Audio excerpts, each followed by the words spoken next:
बोलो बांके बिहारी लाल की जय। बोलो राधा जी सरकार की जय।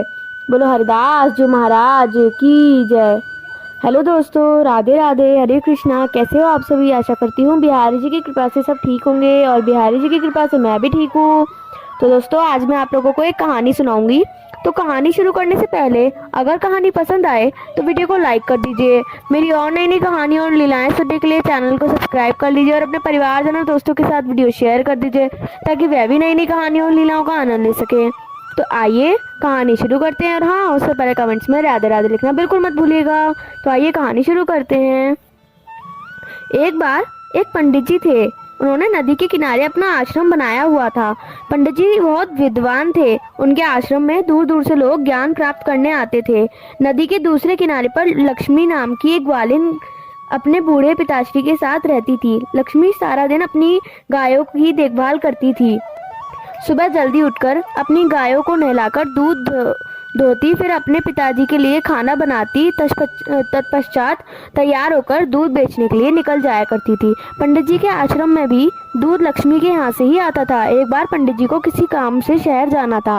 उन्होंने लक्ष्मी से कहा कि उन्हें शहर जाना है, इसलिए अगले दिन दूध उन्हें जल्दी चाहिए। लक्ष्मी अगले दिन जल्दी आने का वादा करके चली गई। अगले दिन लक्ष्मी ने सुबह जल्दी उठकर सुबह अपना सारा काम समाप्त किया और जल्दी से दूध उठाकर आश्रम की तरफ निकल पड़ी। नदी किनारे उसने आकर देखा कि कोई मल्लाह अभी तक नहीं आया है। लक्ष्मी बगैर नाव के कैसे पार करती? फिर क्या था, लक्ष्मी को आश्रम तक पहुंचने के लिए देरी हो गई। आश्रम में पंडित जी जाने को तैयार खड़े थे। उन्हें सिर्फ लक्ष्मी का इंतजार था।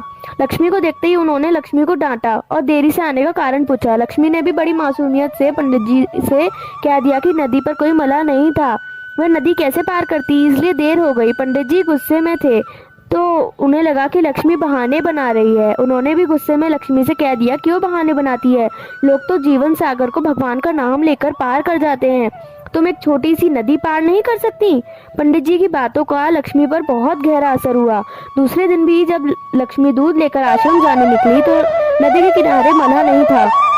लक्ष्मी ने मल्लाह का इंतजार नहीं किया, उसने भगवान को याद किया और पानी की सतह पर चलकर आसानी से नदी पार कर ली। इतनी जल्दी लक्ष्मी को आश्रम में देखकर पंडित जी हैरान रह गए। उन्हें पता था कि कोई मल्लाह इतनी जल्दी नहीं आता है। उन्होंने लक्ष्मी से पूछा कि तुमने आज नदी कैसे पार की? लक्ष्मी ने बड़ी सफलता से कहा, पंडित जी आपके बताए हुए तरीके से मैंने भगवान का नाम लिया और पानी पर चलकर नदी पार कर ली। पंडित जी को लक्ष्मी की बातों पर विश्वास नहीं हुआ। उन्होंने लक्ष्मी से फिर पानी पर चलने के लिए कहा। लक्ष्मी नदी के किनारे गई और उसने भगवान का नाम जपते जपते बड़ी आसानी से नदी पार कर ली। पंडित जी हैरान रह गए। उन्होंने लक्ष्मी की तरह नदी पार करनी चाहिए, पर नदी में उतरते वक्त उनका ध्यान अपनी धोती पर था कि कहीं धोती गीली ना हो जाए। वह अपनी धोती को बचाने के चक्कर में धड़ाम से पानी में गिर गए। पंडित जी को गिरते देख लक्ष्मी ने हंसते हुए कहा, आपने तो भगवान का नाम लिया ही नहीं, आपका सारा ध्यान अपनी नई धोती को बचाने में लगा हुआ था।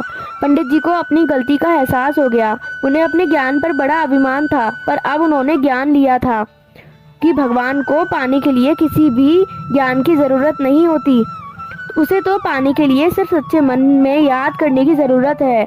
अगर सच्चे मन से भगवान को याद किया जाए तो भगवान तुरंत अपने भक्तों की मदद करते हैं। तो दोस्तों, कैसी लगी आपको आज की कहानी? आशा करती हूँ पसंद आई होगी। अगर पसंद आई हो तो वीडियो को लाइक कर दीजिए। मेरी और नई नई कहानी और लीलाएं सुनने के लिए चैनल को सब्सक्राइब कर लीजिए और अपने परिवारजनों दोस्तों के साथ वीडियो शेयर कर दीजिए ताकि वह भी नई नई कहानियों और लीलाओं का आनंद ले सकें। और कमेंट्स में राधे राधे लिखना बिल्कुल मत भूलिएगा। तो मिलते हैं आपसे अगली वीडियो में नई कहानी नई लीला के साथ। तब तक के लिए राधे राधे, हरे कृष्णा।